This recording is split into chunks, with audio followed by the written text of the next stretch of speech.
আসসালামু আলাইকুম বন্ধুরা, কেমন আছো তোমরা সবাই? আলহামদুলিল্লাহ আমি ভালো আছি। আর হ্যাঁ, আজকের এই রেসিপিগুলো দেখে বা আমাদের ব্লগগুলো দেখে যদি তোমাদের মুখে পানি চলে আসে, সেই ক্ষেত্রে কিন্তু আমরা দায়ী না, আগেই বলে দিচ্ছি। কারণ আজকের এই রেসিপিগুলো একদম ইউনিক আর অনেক ভালো লাগে প্রত্যেকটা বাঙালিরই।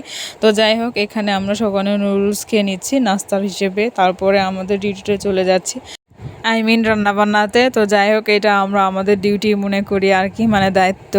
তো যাই হোক, এখানে আমরা আজকে গরুর পায়া নেহারি রান্না করব পায়া দিয়ে। তো সেই জন্য এখানে সবগুলো প্রস্তুতি নিয়ে নিয়েছি, রসুন, পেঁয়াজ এবং মরিচ যা যা লাগে পরিমাণ মতো সব কিছু এখানে দিয়ে দিয়েছি।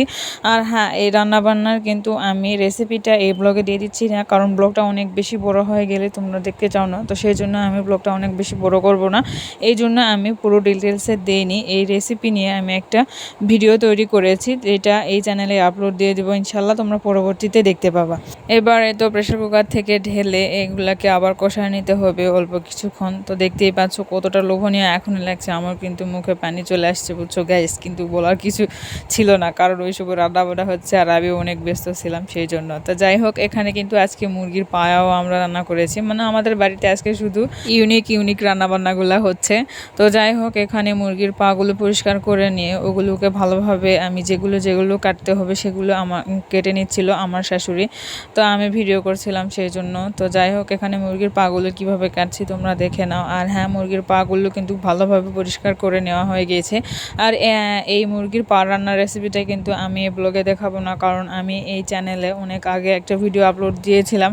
আর সেই ভিডিওটা তোমরা অনেকেই দেখেছো, 50,000 মানুষ দেখেছো। আমার কাছে অনেক ভালো লেগেছে, কারণ আমার এই ছোট্ট চ্যানেলে এতগুলা ভিউজ হয়েছে, আলহামদুলিল্লাহ আমি অনেক শুক্রিয়া করি।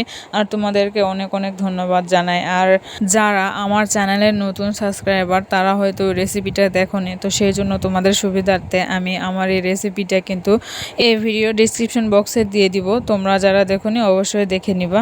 তো যাই হোক, এই তো প্রেসার কুকারে সব কিছু দিয়ে দিয়েছি পরিমাণ মতো। দিয়ে দেওয়ার পরে এখানে পরিমাণ মতো পানি দিয়ে দিচ্ছি। দিয়ে দেওয়ার পরে ঢাকনাটা লাগিয়ে দিব, দিয়ে যতগুলা শীষ দিয়ে নিতে হবে ততগুলা শীষ দিয়ে নিব। দিয়ে নেওয়ার পরে কড়াইতে বেশ কিছুক্ষণ কষিয়ে নিলেই রান্নাটা কমপ্লিট হয়ে যাবে।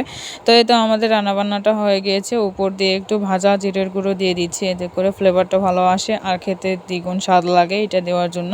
তো যাই হোক, দেখতেই পাচ্ছ কতটা লোভনীয় হয়েছে। তোমরা অবশ্যই বাসায় এভাবে ট্রাই করে দেখবা।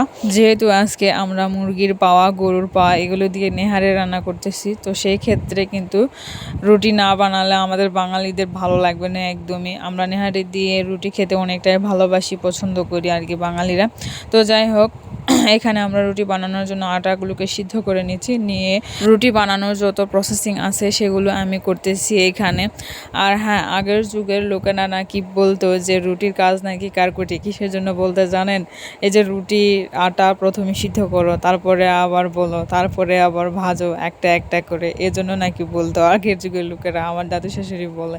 তো যাই হোক, আমার এই তো রুটি বানানো হয়ে গিয়েছে, ওইদিকে আমার শাশুড়ি ভেজে নিচ্ছে রুটিগুলো। আর এই তো দেখতেই পাচ্ছ যে আমি সার্ভ করছি, নিজের প্লেটটা নিজে সার্ভ করে নিচ্ছি, আজকে মজা করে খাওয়া হবে। তো যাই হোক, দেখতেই পাচ্ছ কতটা লোভনীয় হয়েছে, এই ক্ষেত্রে কিন্তু মানে বলার বাইরে। আর কতটা স্বাদ লাগছে তোমাদের তো বলে বোঝাতে পারবো না। দেখতেই পাচ্ছ যে তোমরা কতটা সুন্দর একটা কালারফুল এসেছে, আর যতটা সুন্দর কালার এসেছে ততটা সুন্দর কিন্তু খেতেও হয়েছে, শুধু কালার না। তো যাই হোক, এই তো রুটি দিয়ে এখন নেহারি আমি খাবো। তো আজকের ভিডিওটা আমি খুব বেশি বড় করব না।